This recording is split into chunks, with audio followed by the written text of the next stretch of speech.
Hello and welcome to the How to Exit podcast, where we introduce you to a world of small to medium business acquisitions and mergers.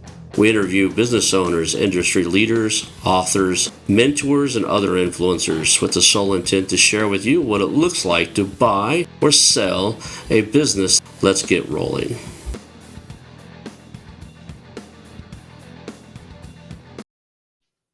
Hello and welcome to the How to Exit podcast. Today I'm here with Derek Gaunt. Derek is commanded and trained police department hostage negotiation teams. He's an expert trainer and coach. Derek's worked across the U.S. and around the world. He's an author of Ego, Authority, Failure, written for leaders. Derek is a coach with the Black Swan Group, the team behind the scenes of the best-selling book, Never Split the Difference, where he presents seminars, in-the-house training programs in a variety of environments. His presentations are engaging and filled with useful techniques and for understanding human behavior and navigating difficult conversations. Today, we're going to talk about how those useful conversations and navigating human behavior comes into play when you're talking about buying companies or working with business owners in any sense. Thank you for being on the show, Derek. At least I think I got your name wrong, but I butchered your intro. So you passed the rite of passage. I didn't get everything perfect in the first paragraph. It's all right, man. It's all right. Thanks for having me, Ron. I appreciate being here. Yeah. So I always like to start the show, kind of give people a little bit of history or the origin story. I kind of joke and say, man, you were born and then now you're on my show. Could you fill out the gap in between? What did you do in life that had you end up on a mergers and acquisitions podcast? Wow. The skills that we espouse at the Black Swan Group were born out of hostage negotiations. And that's where I cut my adult teeth.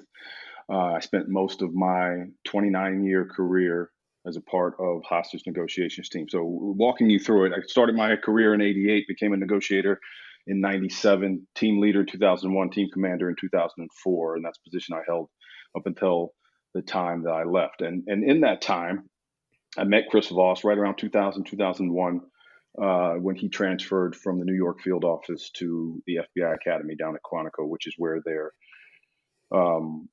crisis negotiations unit is. And that was 35 miles south of the city where I worked. He was heavy into the discipline. I was heavy into the discipline. We had mutual acquaintances. They introduced us, and the rest, as they say, is history. So I started with him in about 2010 on a part-time basis, came on full-time in 2017. And being with the Black Swan Group, as you alluded to, has allowed me the opportunity to travel the globe, preaching the gospel of the Black Swan method. So that's how I wound up on How to Exit. So this, just for anybody that, God forbid, has never seen the Never Split the Difference book and don't know what the Black Swan method is, can you give us the high level view of your negotiation strategies and what's different about Black Swan? What's different about us is we pay particular attention to the human nature response. The human nature response dictates that negative emotions and negative dynamics drive decision making, and they drive behavior. And the sooner you get your head wrapped around that concept, you put yourself at a distinct advantage because the people that you interact with now become more predictable. You can start to predict what they're going to say and what they're going to do next based on your appreciation of that human nature response. And it involves what we call tactical empathy. That's the foundation upon which all of the skills are built. And tactical empathy is just you not only recognizing the perspective of your counterpart, but articulating that recognition. Because you see, you can recognize all you want, but if you don't articulate it, I don't know that you understand me. And if you don't understand what my worldview is, it's clear that you don't understand me. If you don't understand me, your meaningful dialogue is not going to take place. And so it's all about understanding what the lay of the land looks like from our counterpart's perspective, to not look at the counterpart as an adversary, but looking at them as a teammate in a problem solving venture. Whatever is at stake, whatever the problem is the adversary. How do you make that counterpart a teammate in a problem-solving venture that will help you resolve the issue? That's our mindset. I got it. And I can see the parallel, right? A lot of people, if you look at like hostage negotiation. That's a life or death, high stress environment. But if you really look at, a business owner who's owned their business for 20 years, he's thinking about selling it. They've tied a lot of their identity and who they are as a human being to this company. So I'm almost like, say there's an ego death, or there's a process that they have to go through in order to say they're done with this and put it away. And then it's very emotional. It's very, I wouldn't say it was nearly as high as stress as a hostage negotiation, but as far as a business negotiation, it's one of the toughest things that owner can do. And Yeah. if And you go ahead. go ahead. I was gonna No, say if How, I was gonna go if you you can respond to this. If you fail to acknowledge that human aspect of it, you're mhm. not going to get through to the end of it. I just don't think you can. No, you can't. You can't. And it in large part is you getting out of your own way. Stop worrying about what your goal and objective is. Your goal and objective is what it is right now. But based on the dialogue, that goal and objective could change. Don't be so focused in on where you want to end up that you wouldn't take something better if it came along. And believe me, if you're listening, and I'm talking about listening on the deepest level, I'm not talking about surface level listening. That's where most of us do our dancing. We're listening intermittently, where we're just listening long enough to get the gist of what the other side is saying before we refocus on our own internal monologue. Or we're doing what is termed rebuttal listening, where I'm going to listen to you long enough till I hear something I can argue with, and I'm going to wait for you to shut up so I can jump into the conversation to show you how brilliant I am. And that's where most of us do our dancing, because we fail to realize there are different levels to listening, and at the deepest level is empathetic listening. That's where you're listening for emotion, logic, identity issues, what it symbolizes for them, what it means for them in the world. And you spoke to it a couple of seconds ago. You know, hostage negotiations are high stakes. They are the highest of stakes conversations on the planet. In your merger and acquisition conversations, the stakes might not be as high. Lives are not at stake for you, but livelihoods are. And anytime you engage in a conversation where I want or I need is in your head, or I want or I need is in the head of your counterpart, there are going to be negative emotions attached with that. A person that's built their company from nothing, that gets approached by a prospective buyer, yeah, there's a lot of identity issues there. And we ignore those at our own peril, because the other side is screaming there are identity issues, and we don't want to touch it because we're afraid of getting it wrong. We're afraid of offending. We're afraid if you point a light at it, it'll spark a thought in their mind and they'll pull out of the conversation and or transaction. And so we ignore it. And negative emotions and dynamics, unexpressed, never go away. So just because you ignore it doesn't mean it's not there anymore. Just because you ignore it doesn't mean it's not bouncing around in their head. And at the end of the day, your brain works up to 31% better when you are in a positive state. So it would be foolish of you to engage in those conversations, not trying to put your counterpart in a as positive state as you can. You know, I caught on to something you said there, because I used to be really bad. I mean, really bad about not listening fully.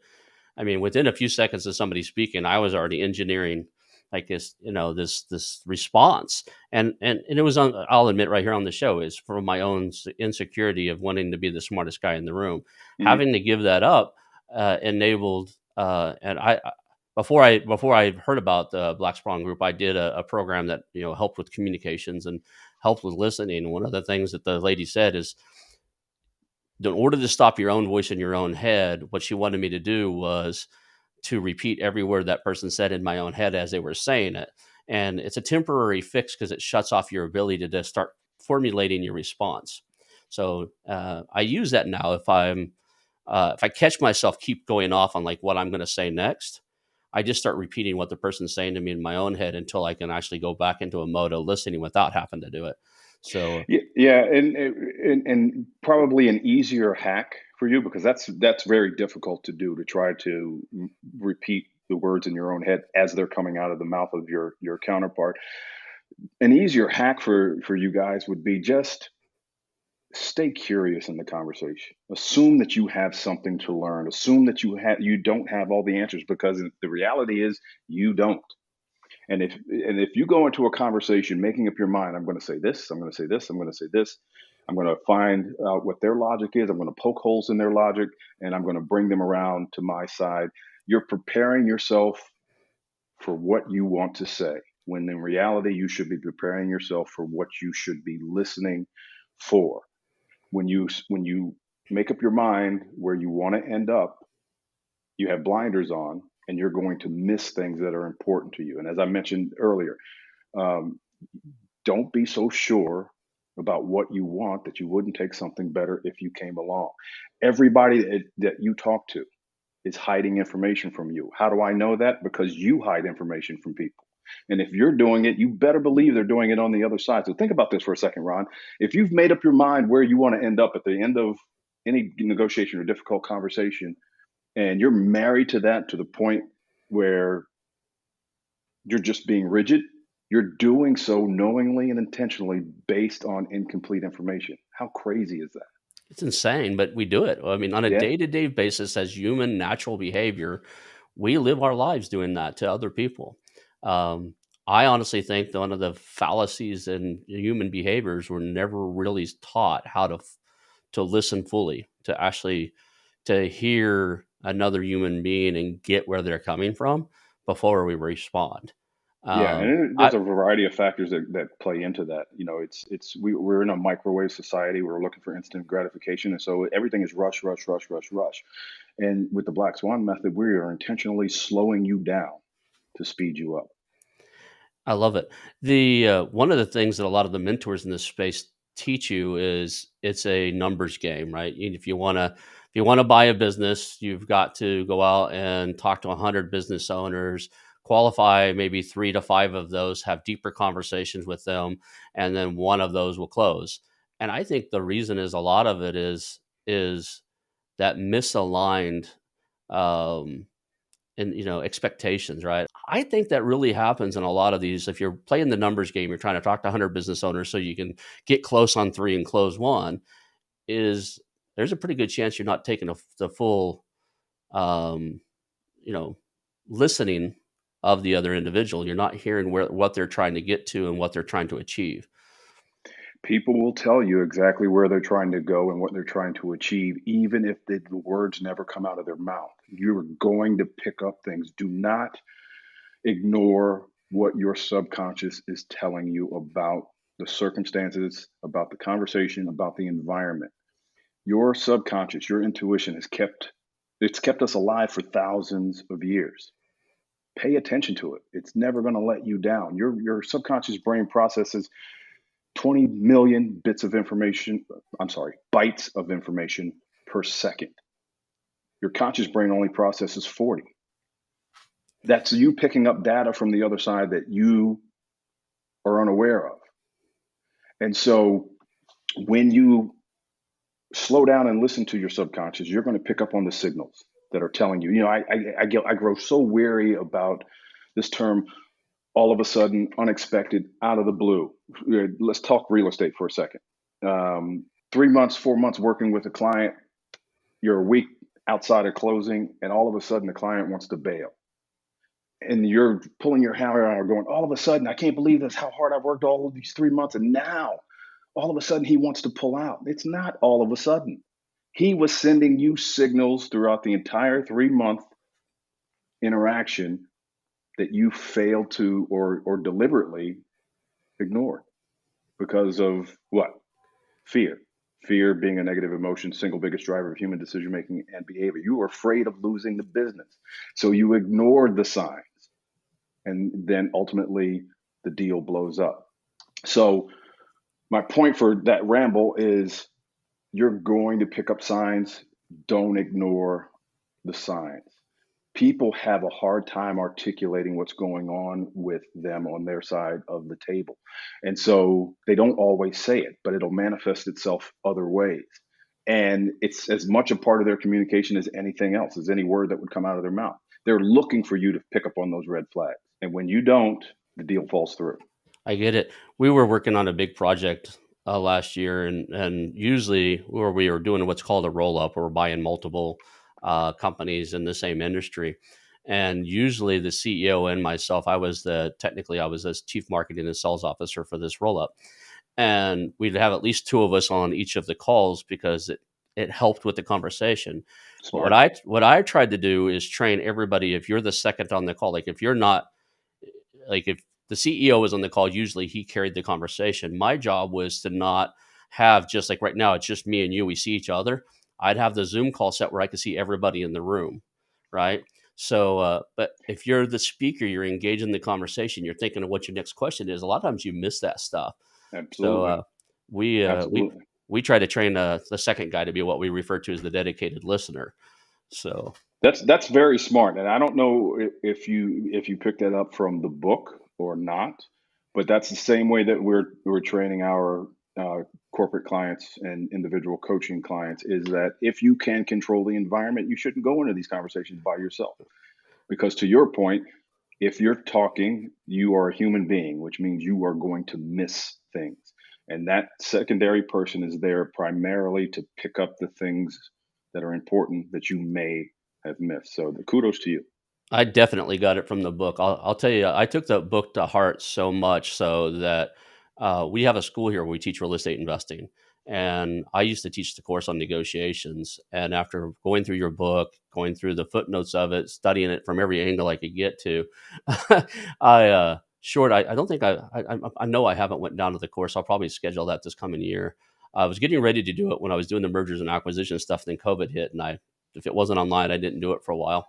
Um, that the I took everything I was teaching out of the system and pretty much taught word for word, like the footnotes version of, and I would give them your book and I would say like, read this book, study this, take the Cliff Notes version, and let's put this to work. And it made a huge difference. It made a big difference. The building I'm sitting in here right now was a product of that. We were Cool. negotiating buying this building, and the owner's husband leans back, crosses his arms, and started shaking his head. And the guy I was with, negotiating with, we had a partner there, of course, like a two-person team at all times. He was reading the contract off, and this guy was shaking his head. So I stopped everything. I said, "Hey, it looks like something's changed. I see that you look visually upset. Your arms are crossed. You're shaking your head. What's going on?" "Oh, it's nothing. It's nothing." It's like, "Why don't you guys?" Then he says, "Why don't you guys just rent it instead of buying it?" I was like, "Well, clearly something's there. Everything's on the table. Nobody signed anything yet. So tell me what's going on." And this gentleman said, "Well, I put $25,000 down, and if you guys take over the payment, I lose the 25,000, and I have to tell all my friends I lost money on this deal." And this is an Asian gentleman, and his persona, or his, what do you call it, his face, or what they call it, is important. And I Hmm. said, "Well," so I let the other guy continue talking. I pulled out the calculator, started doing numbers, and it still made sense. I tapped him on the shoulder. I said, "It still makes sense. You mind if I propose something?" And the guy's still saying, "Well, maybe she could just rent. Let's not sell the building." And I said, "What if we take that 25,000, we just add it to the end of the mortgage, pay you for another 4 or 5 years, and you get your money back. It doesn't affect how much we're paying per month, so we can still cash flow the building pretty easy. It does extend it for 4 or 5 years, but let's just make sure that you get your 25K back out of the deal. It's still a great price for the building." He says, "Okay, let's do that." And that was the end of like him wanting to shut it down and make us rent the building instead of buying it. Um, So Ron, let me ask you something. The shaking of the head, the folding of the arms, the slouching in the seat. What if you had ignored that and let your partner continue to plow through the contract? You would have met with resistance and no signature at the end of that conversation. That's what I mean by the red flags. They're going to be waving them at you. Pick up on it, acknowledge it, give him a chance to explain, and he did. We all have this almost it's almost an insatiable desire to have somebody else understand what position we're in, what we're going through. And you did that, and that's what broke that log jam. awesome. So let's jump right into like the process here. So we're actively listening. We're employing tactical empathy, and in this case, we're talking about a business owner who maybe have run their business for 5 or more years, maybe third generation. I've talked to business owners where the business has been in that family for 63 years. there is an enormous amount of emotional attachment to that. You know, if you're by yourself, what are some of the key things you can do to pick up on that verbal cues and stuff? Um, the first the first thing that I mentioned earlier, but it bears repeating, is curiosity, curiosity, curiosity. Assume that I don't care how long you've known this person, how long you've worked with this person, 5 minutes, 5 years. In this conversation, you are going, if you're listening well enough, you're going to uncover things that you didn't know before. So the first thing is mindset. Ask yourself before responding to a question, before responding to a statement that doesn't make sense, ask yourself, why did he just say that? Why did she just do that? That's not a question you're going to ask them, but that's a question you should ask yourself, because motivation is the key here. What's motivating the statement? What's motivating the behavior?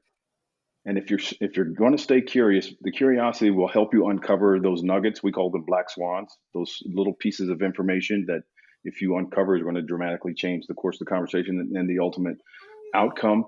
So it puts you in a great position to be on the lookout for those. But also, the curious mindset will prevent you from getting triggered during the conversation. If you are in a negotiation, that by default is a difficult conversation. Why? Because somebody wants or needs something. And if there is a want or need, that means that there's going to be an imposition on the other side. An imposition changes the status quo. The status quo is filled with uncertainty. Uncertainty makes us afraid. Fear, single biggest driver of human decision making, right? That's one of our laws of negotiation, gravity. And so I'm always ready to jump in and figure out where is that statement coming from. If you can't think of anything else to say in that moment, sounds like you have a reason for saying that. They ask a terrible question. Sounds like you have a reason for asking. It's great with dealing with questions that don't make sense to you, questions that come out of the left field, questions that catch you off guard. And usually the question doesn't line up with the realities of the environment. People don't ask great questions. They'll ask you question A, they want the answer to question B, but for whatever reason, they're reluctant to ask you question B, so they ask question A. And so before you guys get yourself into a trick bag by automatically volunteering an answer, if you don't understand the motivation, let's make sure we're crystal clear on it. So before you answer the question, your response should be, it sounds like you have a reason for asking. One of the things I've said, and maybe I get some coaching here, is, it's interesting. Of all the questions you could have asked me, what had you ask me XYZ right now?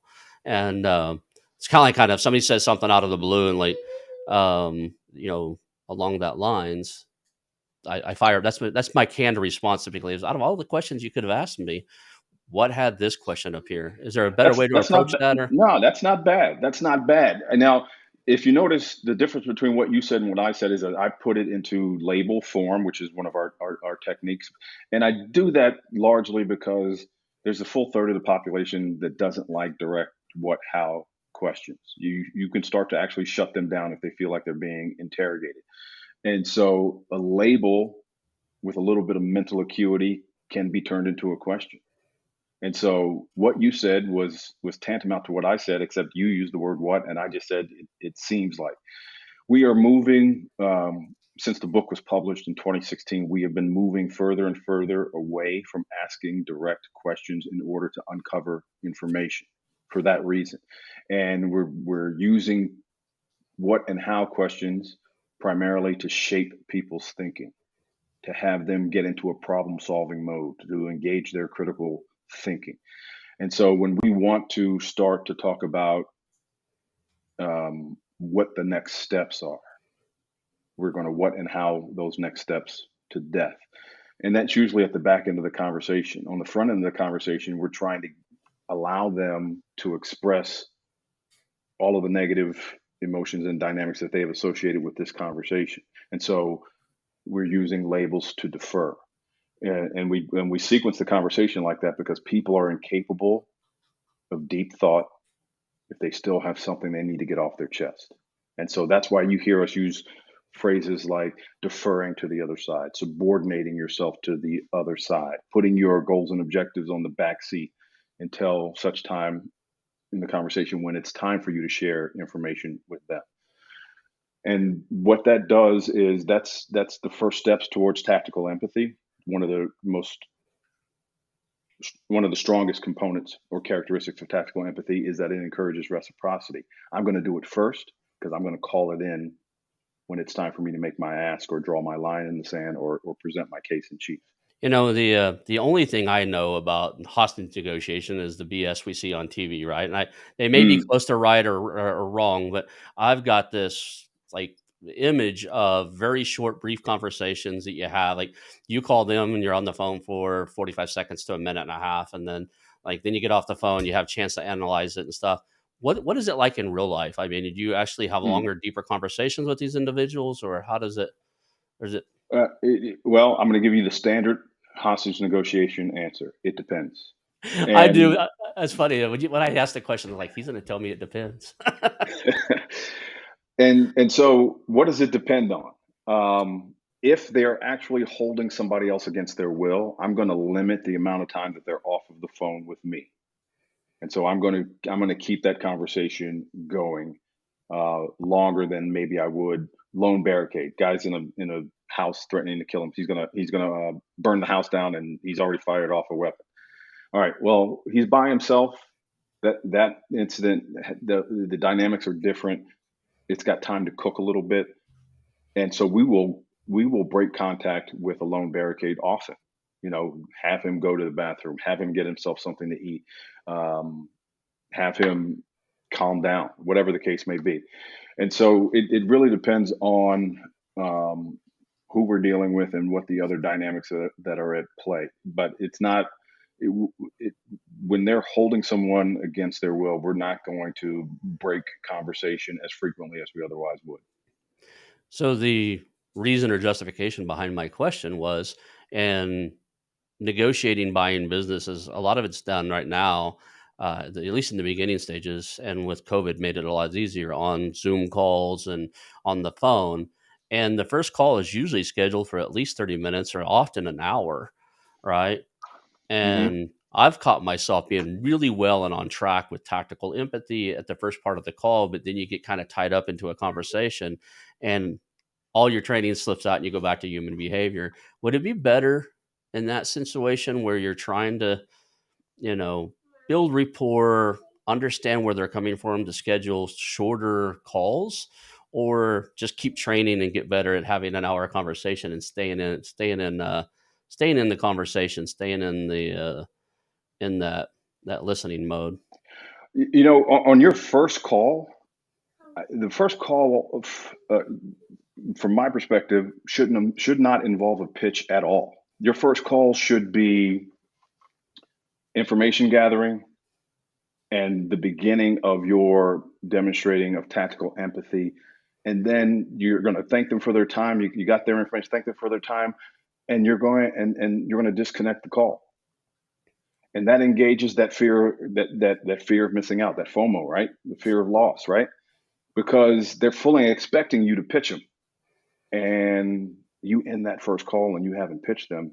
They're thinking that was weird. I've never had a guy handle me like that. I wonder if I'm missing out on an opportunity.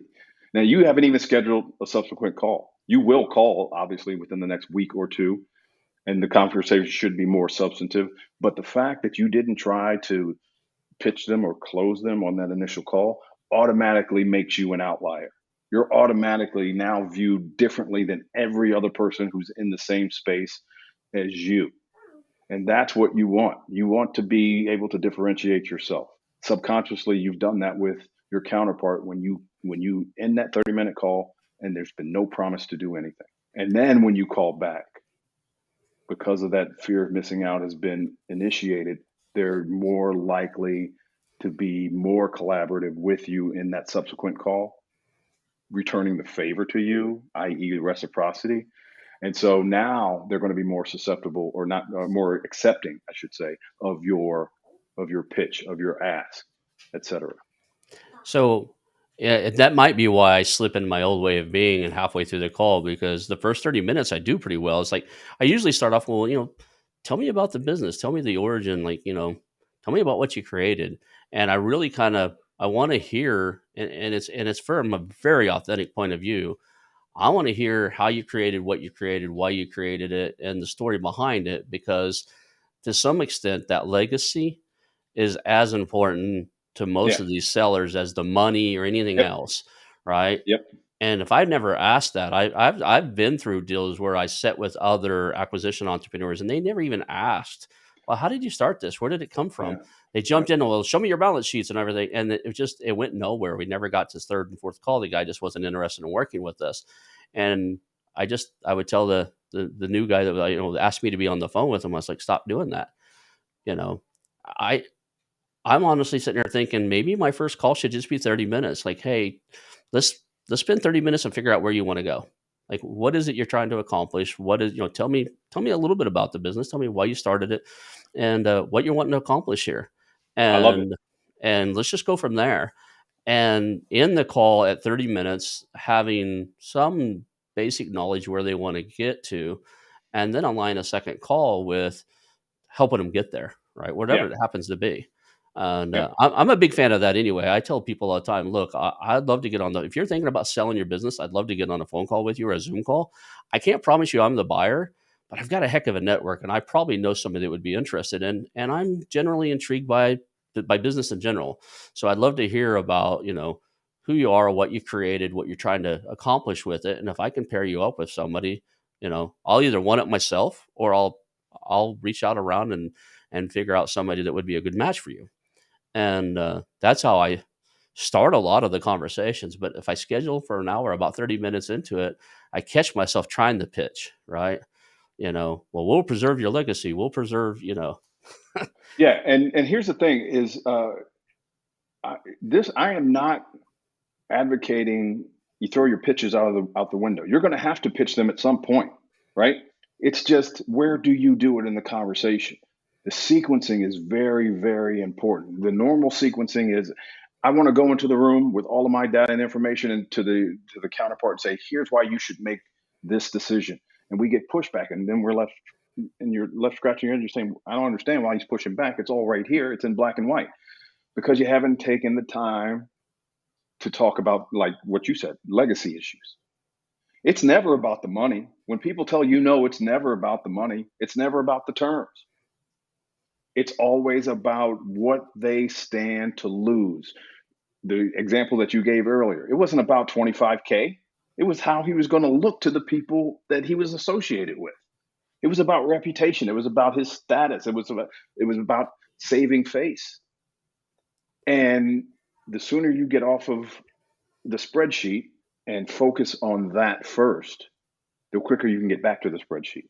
let's talk about some a little bit about the safety inside of no. There's a big concept inside of the book about not trying to get them to say yes. Yes. There's a lot of sales technique that says if you get them bobbing like a bobblehead and they go yes to the whole thing, then when you sign a contract underneath it, they're just going to sign it, and it's utter bullshit. I'm gonna use my French here. I don't believe in that in one bit.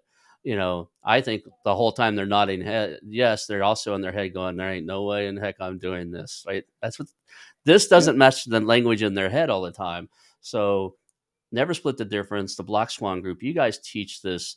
No's not a negative thing inside of a negotiation. It's a tool that you can use. So Yeah. It's where it begins when you get the no, because the no is always camouflaging something else. There's always something else behind the no. To your point, though, we as a society, we are yes addicted. More importantly, we are yes battered. If you and I were to sit down in a conversation about you acquiring my business, I would be able to pick up almost instantly when I felt you start to drive me for a yes. This concept of what you're talking about is mere MERE agreement, yesable propositions, yes momentum. Most of these concepts were developed in academia, where they had a laboratory full of graduate students who were trying to get their degrees, and they were being graded on whether or not they came to an agreement during negotiation exercises, and they said that this is yes momentum, meaning if I get Ron to say yes to me multiple times about anything, when I get to the big ask, I've increased my chances of getting you to say yes. But the problem with that is that most people feel it when you're driving them for a yes, and they resent it. They resent it because yes is always obligation and commitment. And no one likes to be obligated or committed to something that they have not volunteered for. And you driving me for it. Some people there's one person in the negotiation world who actually refers to these as yes tie downs. Think about that for a second. You're using yes to tie people down. How do you think that makes the other side feel when their autonomy is encroached to the point where you are actually tying them down?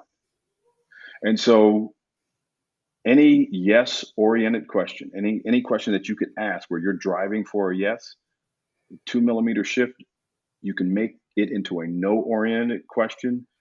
And it boggles my mind how many people will agree to something when you allow them to say no that they otherwise wouldn't agree to if you were pushing them for a yes. So the two things about no is always protection, yes is always commitment. The other thing about the no is it's always a camouflage for something else.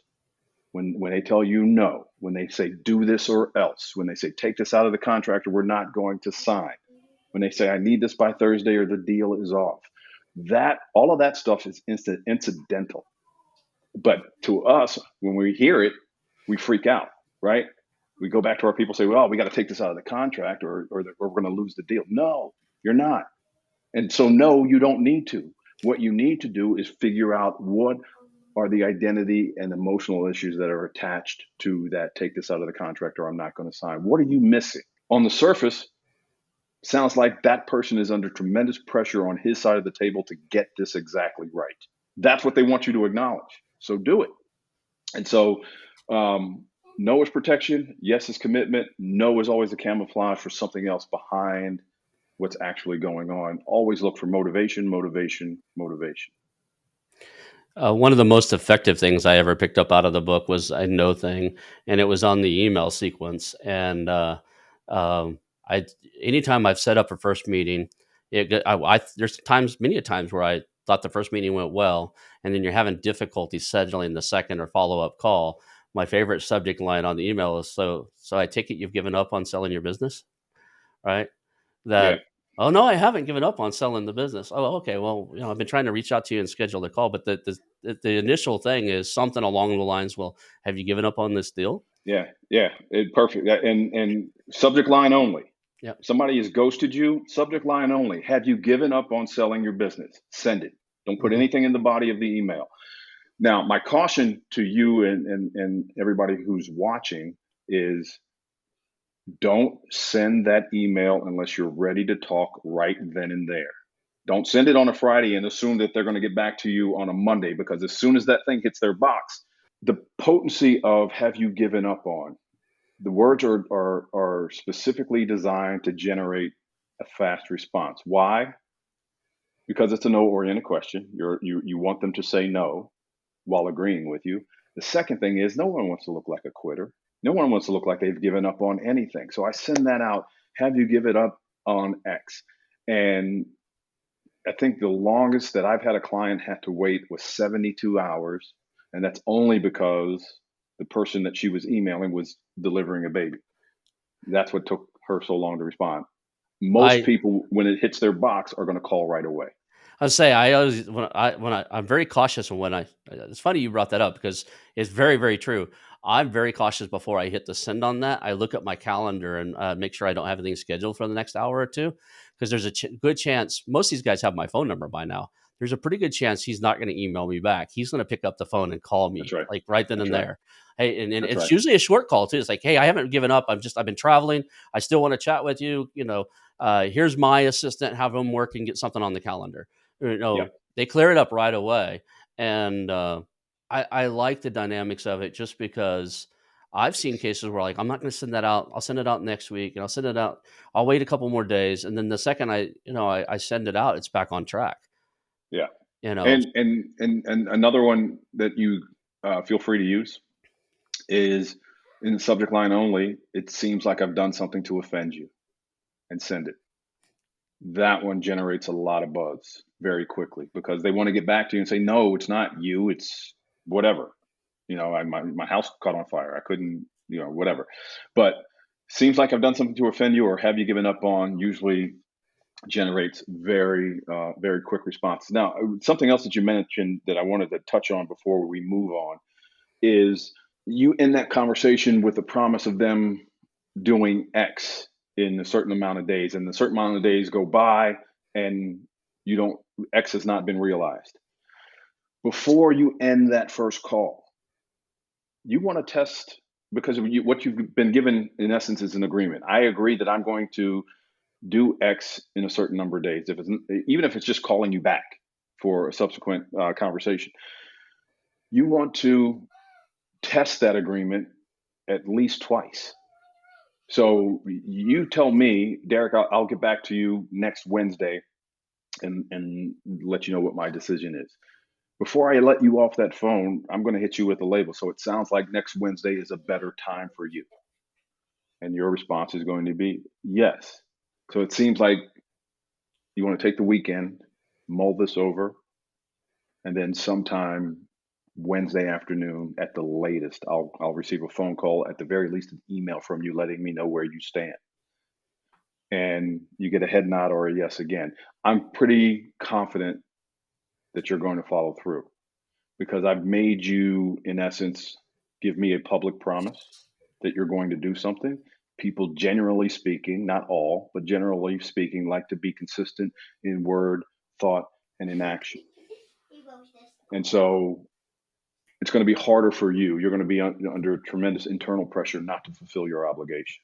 So test it at least twice more, and you will see that the numbers of times that you have to deal with people who ghost you after several days will decrease. how many? I mean, I bet you get in the Black Swan Group. You guys get a variety of different um, people coming through here.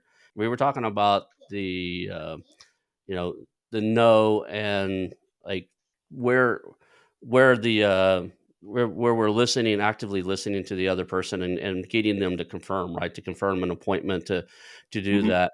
I really believe that in today's society, the premise of a promise has been lost. In the 20s and the 30s, that was your credit score, right?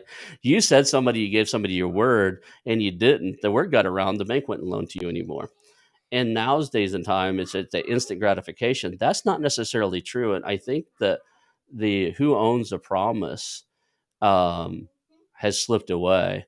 And in my belief inside of this is, if you and I were talking, and we made that agreement, and I say I'm going to call you Wednesday by 4 o'clock and tell you my answer, I've made a promise to you, but I'm also expecting you to hold me to account for that promise, right? Yeah, yeah, those So days are gone. and that's not necessarily true anymore. People are so afraid of you know non-hostile confrontation. I hate the word use Right? confrontation, but I don't know a better word. Like, hey, you said you called. I do it regularly. Hey, you said you called by 4 o'clock. You know, it's 6 o'clock in the afternoon. I'm going home for the day. Did you decide not to do the deal, or what's going on? Um, what do you think about, like, how do you handle it when it doesn't happen? Do you wait before the? Did you give up on the deal email, or what's your gut No, feel on it? so if in the scenario that I just set up, if you haven't gotten back to me by the appointed time, then Thursday I'm going to send that email, Yeah.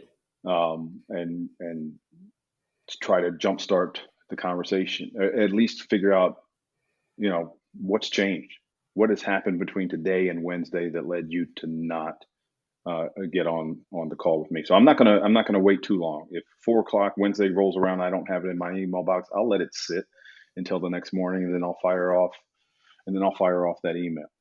But again, if you're, it's really important Because these people, a lot of people that ghost you don't do it because they're bad people. They don't do it maliciously. They just don't know how to say no. In fact, again, there's a third of the population that will tell you yes, and they got no intention. But in the moment, you'll get your yes because they don't know how to tell you no in the moment. And the relationship to them in the moment is the most important thing. And so while they're not bad people, um, they just have difficulty disappointing. And they don't want to disappoint you on a phone call face to face. It'd be easier to disappoint you over email if they do it then. And so that's one of the reasons why we prompt them after having been ghosted. In the aspect of buying and selling businesses, I find that if they're ghosting at that point, there's typically something I've missed, Yep. right? Yep. So my first email will be like, hey, might be something along the lines, hey, I was expecting the answer, by Friday at 4 o'clock, like you said. I'm getting the, instead of like, how did I offend you? Did I miss something? Is there a big element missing in this conversation at this point? Like, I would caution you, don't do it over email. okay. Use that one line email to generate a phone conversation or a Zoom call. This idea of trying to manage conversations via email, while it's convenient and it's easy, it's counterproductive There's no because context, no no, there's no tonality, right? context. Yeah. There's no context, and I will tell you that even when there's no context, even when there's no tone in your email, they are going to read a tone in your email. And it could be dependent on something as minor as what mood they're in when they open the email up. And so without that context, you just going back and forth over email, you just lose too much data. And this is another thing that's prevalent in today's society, the reluctance to get on a voice to voice call. And Um, I'll it put just text it drives me messages. crazy. I'll put Hmm. text messages right in there with emails, right? There's no context, no tonality, no um, expression of emotion that is authentic that you can put in an email. I don't care how good of a writer you are.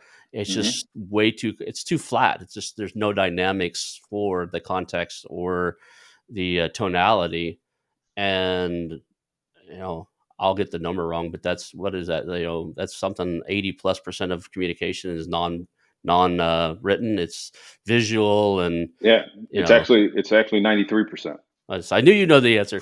I knew I was going to get the number wrong, but and it's never wrong to correct me on the show. I'd rather the audience walk away with the actual number than you just nodding, going, "Nah, this guy's way off." Yeah.